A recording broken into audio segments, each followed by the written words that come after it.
Hello, everyone, and thank you so much for tuning into the always informative, always entertaining The Boxing Authorities. Joining me at the desk, as always, Mr. Luther Dupree Jr., Mr. Smoking Jim Frazier, and my name is Claudio Relsano. We're going to get right to it. This is our very special episode, number 200, and we're going to start it off with someone who I love dearly, respect, admire. He's an inspiration to me, never says no to me, and that's the owner, president, founder of Classic Entertainment and Sports out of Rhode Island, Mr. Jimmy Birchfield. Jimmy, thank you so much for being on our show.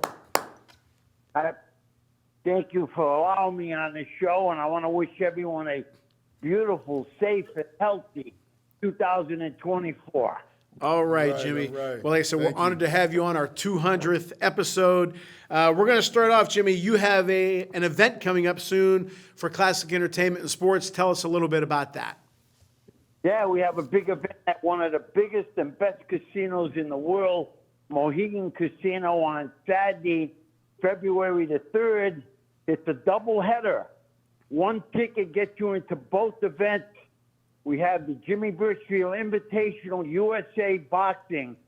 The top young fighters, 12 big fights that are going to start off at 5 o'clock in the afternoon, then a short intermission, and we go with our professional fight card. It's loaded. We got 4 title belts on the card. We're very, very excited about it. Now, Jimmy, how many promoters have done that, what you're doing that day?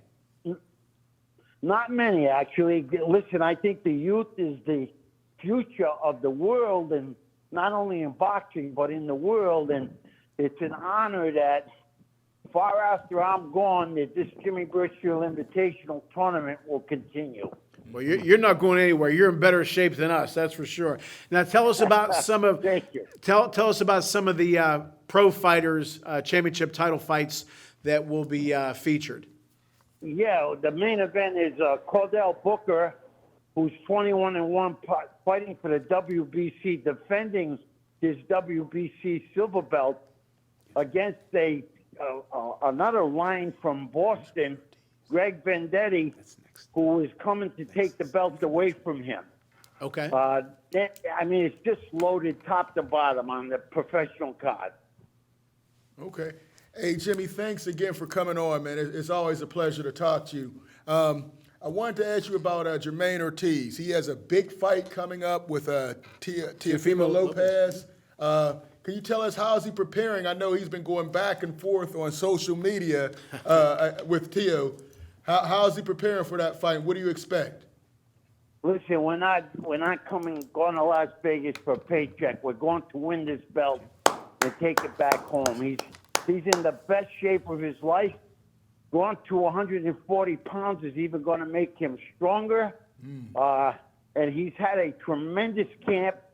Actually, he's left for Las Vegas, so he gets acclimated to the weather and everything else.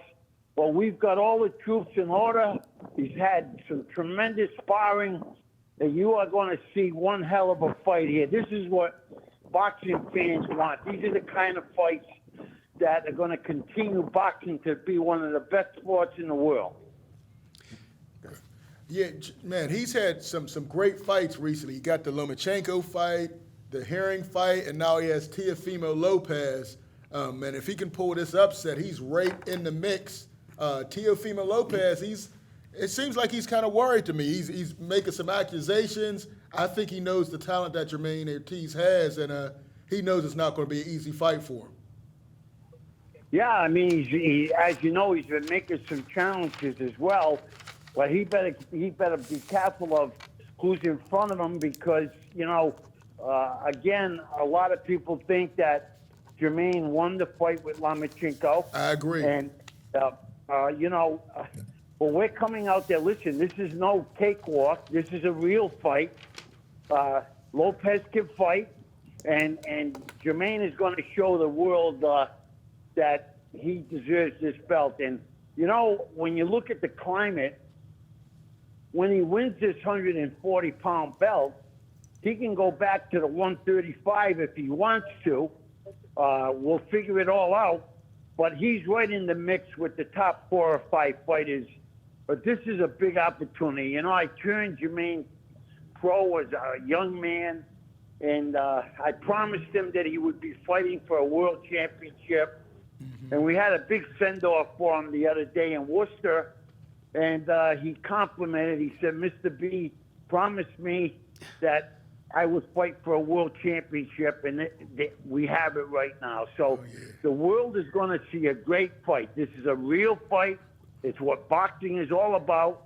I mean, I got to compliment both teams for taking the fight. I think you're going to see probably the fight of the year, and we're going to come home with that belt.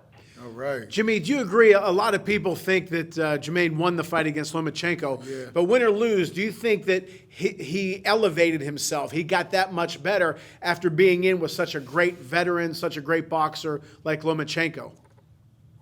Listen, no matter what business you're in, the more wisdom and knowledge you have of it, the more experiences that you get out of it, you become better at it. And yes, the Lomachenko fight, I think, brought a young man to maturity. He gained a lot of experience from that fight, and I think you're going to see it on February 8th in Las Vegas. You're going to see everything come out on some of these other fights that he's had, that he really had to work his heart out for attempting to win them fights. So, but he listens. Listen, Jermaine Ortiz could be a movie star. He has it all. Not only is he going to be representing the United States of America and the world, he's going to be representing his Puerto Rican heritage. He's going to be representing his Dominican heritage. So he's the real package. He's got everything. Luth? Yeah, I'm excited. I mean, It's on ESPN too, by the way. yeah. So Yes, it is. So tell me this now. He didn't get the Lomachenko fight. What do you think he needs to do to get this decision or knockout? What does he need to do to really? Because it seems like He's got to listen. It's very easy. He's got to take one round at a time. He's got to break them down, and if it has to go to 12 rounds, he has to fight the whole 12 rounds like he fights the first round. exactly. So if anything, he took a pace back. The championship rounds. Not that he wasn't in shape. Jermaine is always in shape. But, with the Lomachenko fight, he had to bring it on the 10th, 11th, and 12th round. But, again, as I said a few moments ago, he learned from it. We will fight 12 rounds big time if we need it. There you go. Yes. Well, Jimmy, we're going to let you go. We really appreciate you being on, and I wanted you on for our 200th episode. We wish you nothing, you and your team, nothing but the best. We'll be rooting for you and love you. And again, thank you for everything. Thank you, So Jimmy. listen, I am honored to be on your 200th show, and this is to the next 200. I hope I can be back on it then as well. Yes, sir. You Thank you, will Jimmy. be. I know that. All right, brother. Thank you. Thank you. God bless you all. Thank you. God Talk to you bless soon. Bye-bye. Okay, that is going to be a big time fight. Ooh, I can't wait. I can't I wait. think Jermaine's ready. I really, again, when you fight somebody with the level of talent of Lomachenko, that style, and you did what you did I against really think him. he won. I Oh, really no think doubt. he won that fight. No doubt. I And knew when it was you gonna did what be you tough, did yeah. against him, against Tio, I think he's ready for the Tio fight. Tio has a little WBO more championship, power, by the way, but I don't champ. think Tio has a lot when is more it? power When is it? later on this September- month. February 8th, 27th. I believe. Yeah, February it's 8th. later on. It's And he coming went up. to Las Vegas already. Yeah. Yeah. Yeah. You got to get acclimated to the weather and the time change. Only thing I was Smoke. predicting was one of you would bring in the cake for the 200 show, but I guess I got I was an L hoping- there. I was hoping you got would. an L there. All right. When we come back, more special guests for our 200th show, so come on back to the Boxing Authorities. Hello, I want to thank you so much for coming back to our number 200 for the Boxing Authorities. Real quick, do you know that the Lucy show was 156 episodes? Sanford's Son, 136. Seinfeld, your show, 180. Jefferson's 253, so we got a way to go. All in the Family, 205. So we're up there at 200. Jeez. And still didn't All right. get a cake. Jim always asking I about want one food. food, I know.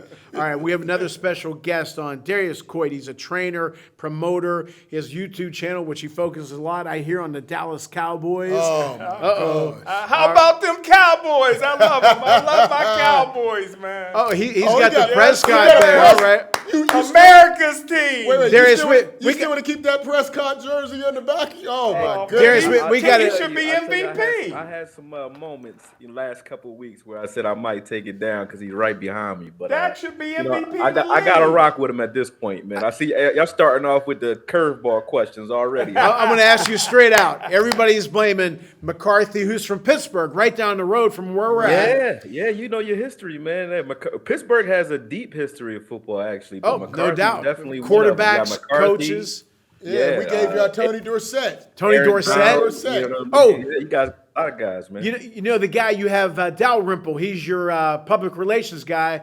He's from North Hills, Pennsylvania, which is right down the road. Don't nobody know him. Well, everybody knows him. Hey, Darius, tell me. Everybody knows him but Jim. We know why Jim doesn't know him. Right. Hey, whose fault? I'm going to ask you. You're the expert. Everybody's blaming McCarthy, Jerry Jones, Prescott. Yeah. Who do you got? Whose fault is the Cowboys didn't go where they I mean, expected? it's a combination of the front office and McCarthy because when you look at what the Cowboys did or didn't do in the playoffs, their weaknesses have been all year. They've been distributing or displaying a problem with the linebacker position. True. When Overshawn went down in preseason, then you had LVE go down in the middle of the year, who wasn't really, in my opinion, that great anyway. To go out there with safeties at linebacker for the entire year, and when you look at the teams that beat us, they were all top 10 rush attack teams. True. So the teams that could actually run the ball are the teams that beat the Dallas Cowboys. Okay. Those who were one-sided or unbalanced are the ones who they were able to dominate and play sort of bully ball with. So I would say it starts with the front office for not recognizing that the linebacker position is a value. And then you got to say Mike McCarthy as well, because he either didn't just, communicate that or, didn't get those guys ready either, because this is the third year in a row that you're losing in the playoffs and the coach is saying my guys weren't prepared when that in fact is your job to get them prepared. So it's a combination of both. All right. And yet Jerry Jones brought he brought him back. McCarthy's still Yeah, going to be there. yeah. Dak Yeah. is still going to be a quarterback. Dak is dacking is what they say. Yeah. So, Yeah. I understood that move, though. I kind of understood that because when you look at Dak and CeeDee Lamb, I can't say that I've seen them play better than they've played this year. So if you're looking at except it for from that a playoff game, they were looking at each Yeah. other like, hey, what are you running? What are you throwing? Yeah. And I'm like, man, Yeah. y'all played together all year. The biggest Yeah. game of the season, you guys look Yeah. like deer in the headlights. That was Yeah, very shocking. And well, it's Dallas being Dallas is what we say you here. in needed a run Pittsburgh. game, man. You need to run the ball. Hey, Darius, I'm a huge Dallas Cowboy fan. I Oh, thought Dak, see, I got one. in my opinion, Dak should have been up for the MVP. Oh, come on, led the league with 36 touchdown passes. Correct. And CD Lamb, I mean, you put an 88 on, and you already Yeah. a Hall of Famer, man. So Yeah. I agree with that. I mean, I don't think that he should have been MVP because I think he had an MVP worthy year, Numbers. but I think you got to win in the playoffs for me to call you Oh, MVP. no doubt. You can't be No one doubt. and done. I'm just being honest. Now, tell us a little bit about your boxing background. Trainer, promoter, tell us what you do. Yeah, I've been boxing since I was 7 years old. Never went pro or anything like that, but boxing is heavily in my family and in my blood. And didn't really realize that I had this level of knowledge until I got older, start betting on fights, start telling people how fights would go. And they're like, you're always right when it comes to how fights are going to go based off of like analysis and breaking people down. So about 5 years ago, I ran into a guy named Maj Buchko, who's a Moroccan manager and promoter. And he had two fighters, Anas Moussaoudi and Nabil Moussaoudi. And they both, are Olympians in Morocco. Morocco doesn't have pro boxing, so they now fight out of Belgium. But we ran into each other at Madison Square Garden. I think it was the last fight I think they had at Madison Square Garden on HBO. We were both, backstage. And anyway, long story short, he wanted to bring them to the States on a tour of the United States. And, he needed a trainer that could be in the gyms with them. And I told him, I train fighters, but I was doing it sort of like moonlighting at the time. And when they came over, I got them into camp with J-Rock. with Julian Williams. Yeah, from Philly. Yep. And right before the Jared Hurd fight. So we had spent the whole camp in there with them. They got good work in, and he wound up becoming the unified champ of the world right after that. So it kind of blew up my training career and blew up, boxing from that standpoint. And I already was doing what I do with football now. So a lot of trainers use me for strategy. So they don't tell you, like, shout out, I ain't gonna say his name because if I say it, you'll know who uses me. But shout out to those guys out of Philly. They'll call me and they'll say, hey, we're fighting this guy. Can you break him down? And based off of the breakdowns that I send them, they develop drills and things like that based off of what my assessment is. So there's a lot of strategy that goes into it. But guys go out and they'll basically behind the scenes use me as like a Trojan horse to assess their next opponent. So that's what I do. Okay, you said Philly. Now, one of my favorite young fighters, and me and Jim, we used to follow him in amateurs a little bit, Jerron Boots Enos. Oh, yeah. Listen, I we think sparred this him too. guy's Yeah. ultra talented. He needs to get the big fights. I Yeah. know he's trying to get a Bud Crawford fight or something. I mean, do you see something happening this year for him? I know he just got the IBF. Yeah. What are your thoughts about Boots Enos, and what do you think could happen for him this year? From a fan standpoint, I would love to see him against Bud Crawford. He's the only fighter out there that I think could give Bud Crawford a run for his money. Because think when he I beats break him. down, when you break down Bud is his offense is his defense. Right. And when he actually gets hit, when he fought Kell Brook was dominating with the jab in that first round. He switches to southpaw and gets him out of here. Anyone who gives Bud trouble, his defense for it is to switch to southpaw. The only fighter I can think of that would give him trouble out of a conventional stance and has a better offense and defense conventionally and has the same as a southpaw is Boots. Right. So even when Bud switches to try to get that angle advantage, Bud doesn't have that advantage against Boots. So I think that would be an interesting fight to see. However, I don't think we'll see it anytime soon because if I'm that's as a fan, but if I'm a businessman from the business perspective, Bud has earned the right to now fight anybody he wants for the big money and for whatever he wants, right? And have longevity doing it. That's what run he's on, sort of like the Floyd Mayweather or Money Mayweather season. You know what I mean? And he might make good money fighting Boots, but the damage that he may incur while fighting him may take time off of that career. Just being honest. So I wouldn't fight him if I was advising him to fight who to fight next. I would fight bigger money fights that he can continue to sort of eat and then save Boots for last. So maybe 2-3 years from now they may fight as like his retirement tour. But they're not going to fight now. I just don't see it happening. And if I'm looking at Boots at 147, I have guys spar with him. I know Boots personally. I know his dad. The guy walks around like 170, 175. Ooh.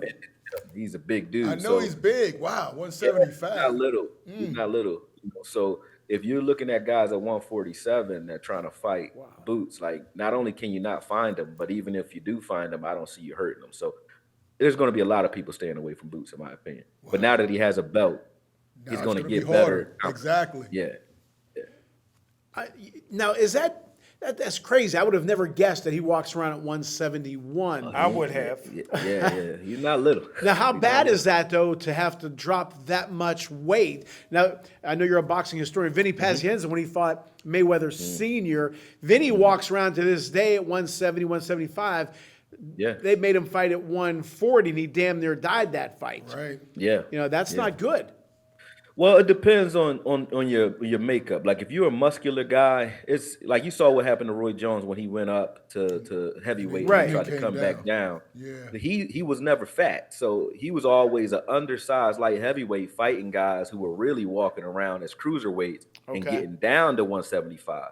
That's not a uncommon thing. Usually fighters come down 20 to 30 pounds in general to fight. Like that's not an uncommon thing. They just don't talk about it because you don't also get to see their rehydration the day of the fight to see what they weigh when they actually get in the ring. So when you look at a guy like Devin Haney, he'll get down to 140, but he's coming in the ring 155, 160.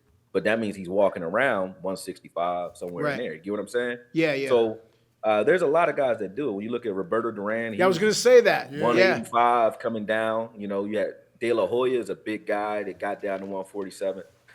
Very rarely do you have fighters that are fighting at their true weight, Sure. or right around their true weight, which it should be about 10 pounds above whatever your boxing weight is. 10 to 15 pounds should be where you are, but it's not uncommon. So it depends. Like I said, with Boots, I don't think he can maintain 147 for his entire career because he's bigger than Bud. He's an Errol Spence type of guy. He's pretty big, so he'll end up at 154, 160 at some point. But right now, I mean, he can make it. He works hard in the gym. His trainers and everybody around him, they know how to cut weight. There's a lot of knowledge in that gym around him. So I'm pretty sure if he wasn't feeling right and wasn't fully hydrated for any of his fights, they would gradually move him up anyway. And now that he has a belt, it's likely to happen. Listen, you bring up the weight. We hear Victor Ortiz, he was having trouble making weight, trying to stay at 147. Teofimo Lopez, Yeah. he had trouble at 135, and he said he almost died before the Kambosos fight. And we Everybody saw, almost then we saw. No, I'm just saying that's what he said. And then we have Devin Haney before the Lomachenko fight. They said he missed weight, and then pictures came out. You saw his rib cage. He looked like a starving kid from a third world country. Yeah. Why are David guys, Nunes versus why are guys Pacquiao. doing this now? I mean, before, like you said, guys would cut weight, but these guys ended up in the hospital or even worse. Yeah. Are they cutting so much weight, or is it just the way they do it now? It's not just the way they do. You have modern technology when it comes to working out. So guys are more muscular than they used to. It's easier to just cut off water weight. That's easy, Right. Because that's the method they use. But again, the reason I use Roy Jones because he's a muscular guy that had to cut off muscle to get down to his ideal weight.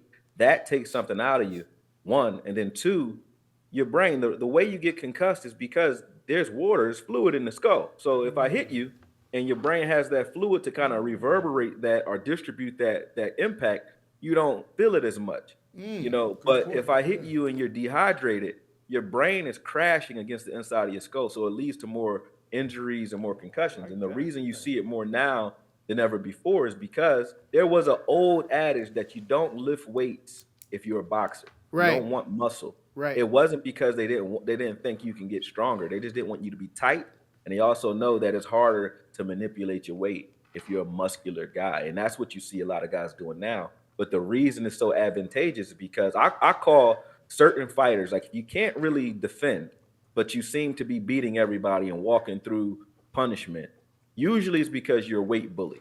And I'll give you a couple. And I don't mean to come at these guys in a negative way, but there's certain fighters who look better than they are because they're fighting guys who are generally smaller than them. Right. Like Jarrett Hurd, until he fought J-Rock, a guy who actually a smaller guy who was a skillful boxer. Right. He was just walking through guys like Lara. If you watch the Lara fight, right. Lara's hitting him. He's walking right through it. He's not the only one. Who's the guy that Shane knocked out? Who had the loaded glove? Mayorga?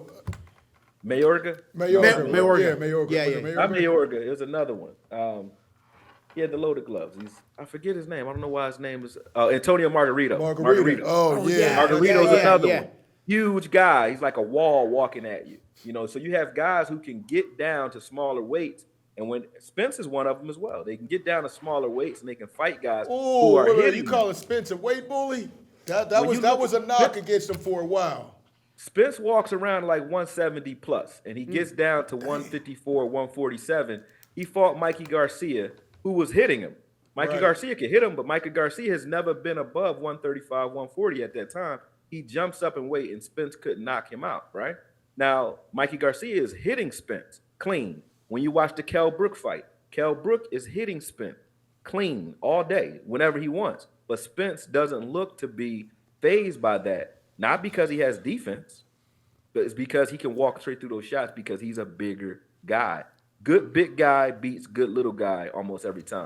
So if you can get down, and I understand the money that's getting passed around in boxing, so I don't discourage people from doing it. But if you can get down to a weight, like if you could fight 147, but you can get down to 135 and take on a Tank Davis for some money, or get down to 140 and take on a Haney, but there's nobody fighting you at 47. But you can make those weights healthily, why not go do it? You know what I mean? So a lot of guys are doing that, but they're not as skilled. when you really look at them. Like they're weight bullies or they're athletes that can just fluctuate in weight, but they don't have the IQ, because if they were, they would just stay at their weight and dominate there, but they can't. Man, I like how you broke down the punch resistance. Yeah, the I way like you did, that was excellent. As you're talking about it, one guy that I'm really impressed with, I wanted to get your thoughts about it, is Gary Antoine Russell. We know about the Russell family, 140 pounds. Which one? There's 10 of them named Gary Russell. Well, there's only They all one named get Gary Gary, Antoine Gary. Russell, There you the go. Yeah, 140 pounder. Yeah, I And we know know you're talking he's about. one of the few guys that beat Jerron Boots as an amateur. What are Yeah, your thoughts that's about cool. Gary Antoine? You think he can? I'd like to see him and Matias get it on at 140. I think that could be fight of the year. Yeah, I think him and Matias, anybody in Matias makes a good fight. Matias is one of those guys that's like, he reminds me of Felix Trinidad. There's problems and then there's problem solvers. Bernard is a problem solver. He's Right. a guy that can break you down, figure out how to beat you using his mind and strategy. But then you have guys that are like proverbial problems that just can't be figured out. But once the code is cracked, other people can come and beat him after that, right? Matias is one of those guys. And if there's a guy who, if you met problem versus problem, it would be Matias versus Gary Anton Russell, because Yes, they both sir. are similar. High pressure fighters, aggressive, looking for the knockout in every punch. It's just that Gary is southpaw, and they're both pretty flat footed too. So I think the fight would be great. I think that I would give the edge due to speed, sharpness, and the angle advantage. I give the advantage to Gary Antoine Russell, but it would be a great fight nonetheless. I think that'll be a great fight. Both those guys, though, I think still have to start using their jab. They don't have any setup for their offense. They walk right to you, get in your chest to start digging, and those styles make for a great fight when you're fighting other guys that do that. But when they start to fight guys like a Shakur, maybe they can walk Shakur down. Who knows? But because he doesn't like to sit after that De La Santo fight, he doesn't want to sit. Yeah, oh man, don't When bring you that look- up. Oh, he When you lost look a at- lot of fans with that one. Yeah, a lot of people to yeah. sleep too. When you look at guys like Haney, though, a jab is the answer for both of those guys, Gary and Matias, because they walk straight to you. So until they kind of learn how to set their poison up, so to speak, I think they need to fight guys like each other. They need to fight other high pressure fighters that are not traditional boxers, but more brawler style. They'll eat that up. Darius, I have to ask you, when you mentioned going into Madison Square Garden for the first time, how did that make you feel? Oh man, it was electric. That's why you sit. That's why you see me now. It was electrifying. It was for the I think it was the Derevchenko versus Danny Jacobs fight. I think it was that fight. Okay. I was there for that fight. I think that's the fight. But yeah, it was electric. I got to see Roy Jones, Max Kellerman. I think that was their last time together. I got to meet those guys, and for me, it was so much history in that room. Right. Just being there, it was like, and I'm a boxing historian. I love boxing. That's so- why I asked the question, exactly. 'Cause I knew you were a boxing yeah. historian and how you Yeah. felt about it, yeah.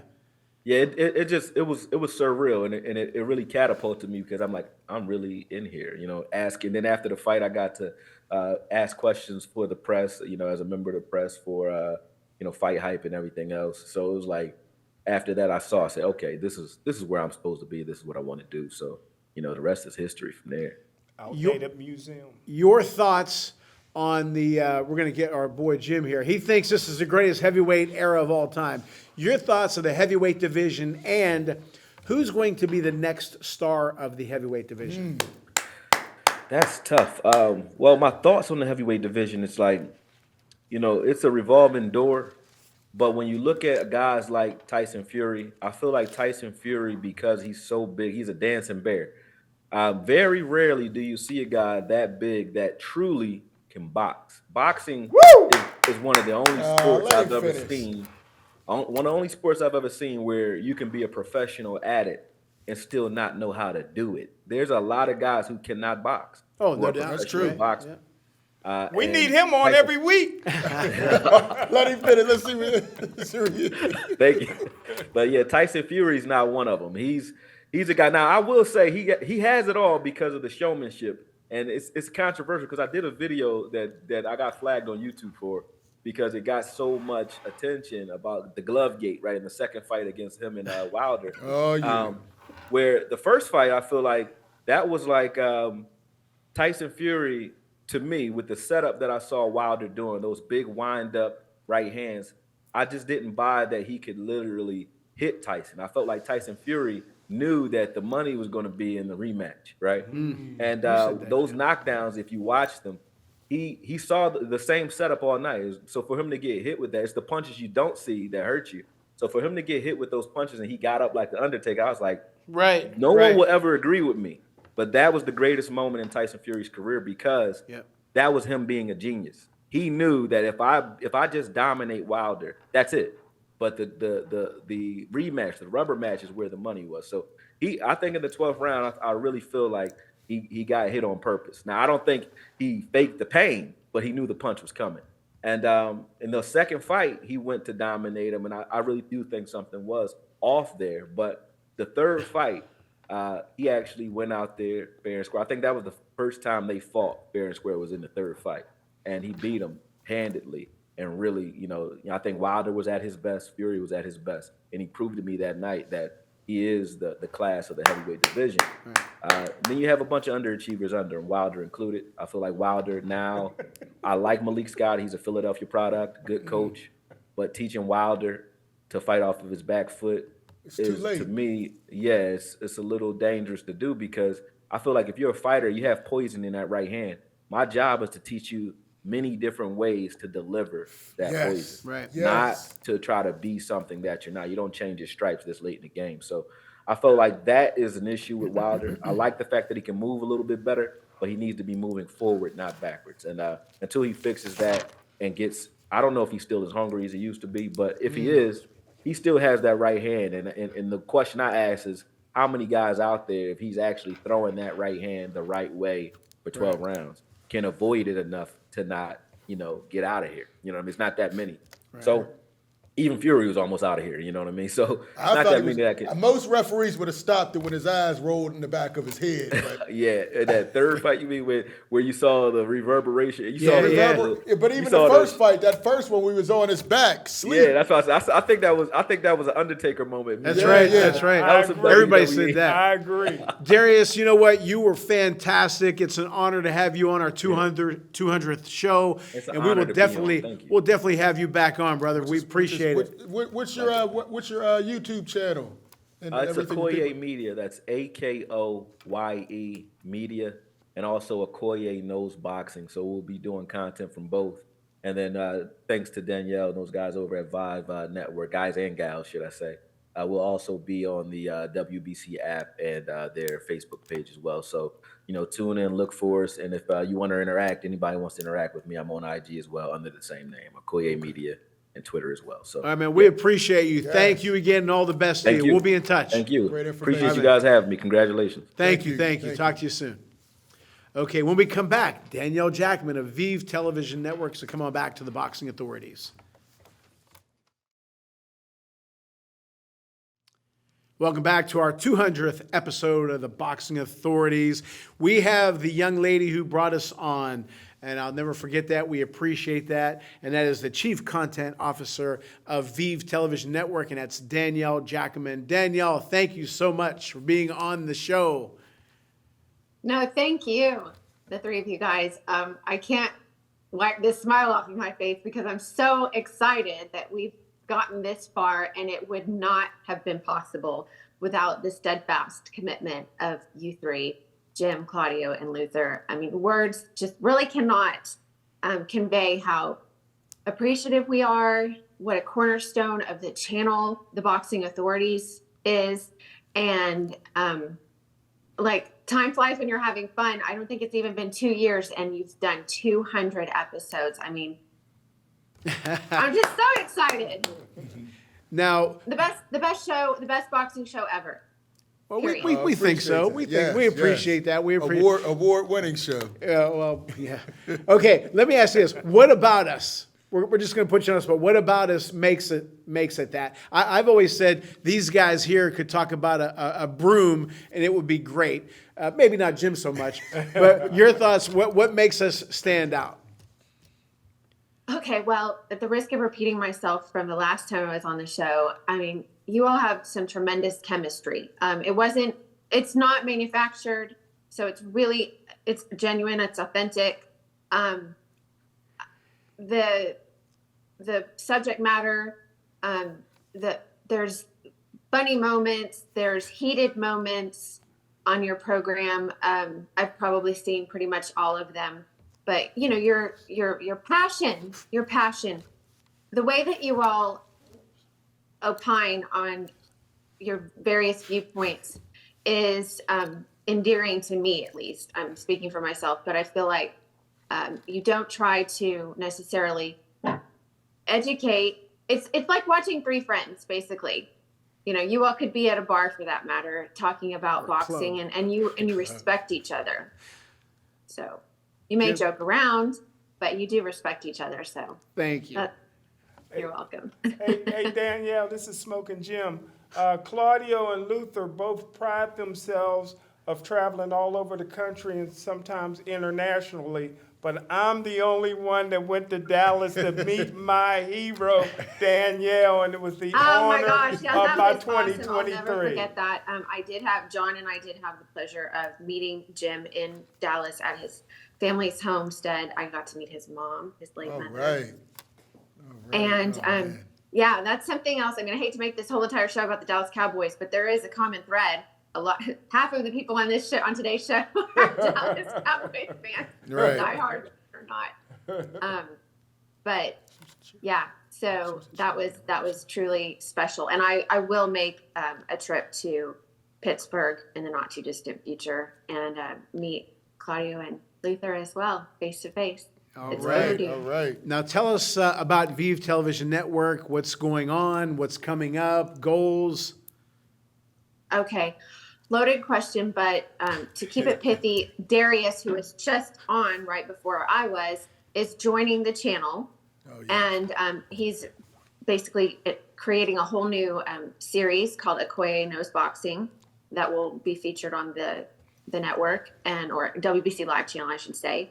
And he alluded to apps, so we're branding a whole new suite of apps that will be available on the usual suspects, like of course mobile platforms and connected TVs, and those will be coming out in the near future. Let's see, we're also kind of, I shouldn't say quietly, but behind the scenes working on establishing a league, which is actually how we came to know Darius Coit. It'll be a global boxing league, professional boxing league, I should say. Mm-hmm. So team based, and stay tuned. There's more information coming soon. You know, So- we talk about it all the time. Every boxing event that we go to, all the ones we see on TV, pay-per-views, the ESPN shows, the place is packed. Boxing is not hurting at all. Do you agree with that? I agree with the fact that boxing is a popular, internationally appreciated sport. Where I would say that it's hurting is just that it's being hurt by certain players in the business, who shall remain unnamed. But I feel that Jim Frazier. The champs of the world. we have a motto of like keep boxing free and boxing without borders. Yeah. We initially, when we're approached by promoters and they want to do pay-per-view events, and they want us to stream the events on our channel, we entertain the idea as long as, say, the audience, the greater general public knows who those fighters are, because otherwise the results can be quite disappointing. And then on the flip side, you know, you're eliminating or paywalling an event that would gain more exposure for the promoters and the fighters. I mean, I know that certain outlets get away with it, but it's only because the fans continue to support it. But Sure. our mission is really to kind of bring boxing back and bring it back better. So it's our beloved sport. We're all junkies, if you will. But for it to persevere, there needs to be some change. And it's no small undertaking, but between the league and streaming events for free from different corners of the world, we're trying to break down those barriers little by little. Well, Danielle, again, I thank you. Every email, every text, every phone call, and I know Jim and Luther appreciate you and John as well, and we're honored to be a part of ViVE, and hopefully we're a plus to you guys and to 200 No more doubt. shows, as Jimmy Birchfield said.